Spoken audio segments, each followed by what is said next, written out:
ওখানে দেখলাম গম্বুজে মহিলারা সরিষার তেল নিয়ে যা মালিশ করে বলে একটা বেটা দে রে বাবা, একটা বেটা দে, তুই না বেটা দিলে আব্বা বেটা দেবে কে?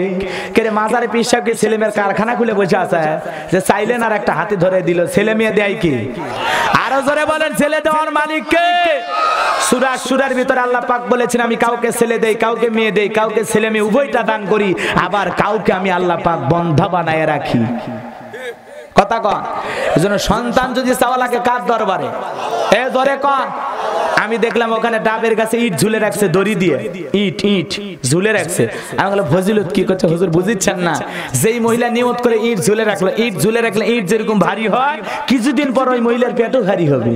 তা আমি করছি যে মহিলার গুলো বিয়ে হয়নি ওরা যদি ঝুলে রাখে ওটাও ভারী হবে। কথা কন না খেয়া।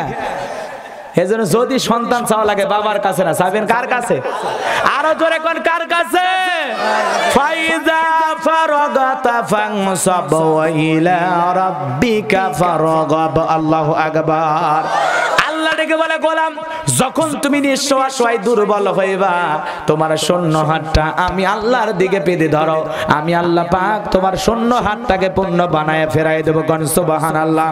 মা বোনদের বলে যায় মা যাদের সন্তান হয় না তাহাজ্জুদের বিছানায় চোখের পানি ছেড়ে দিয়ে কাঁদেন যে আল্লাহ পাক ইব্রাহিম খলিলুল্লাহকে ৮৬ বছর বয়সে সন্তান দান করেছে, সে আল্লাহ আজও আছে না নাই? চাওয়ার মতো চাইলে আল্লাহ আসমান থেকে কবুল করলে আপনাকেও এই বয়সে সন্তান দিতে পারে কে?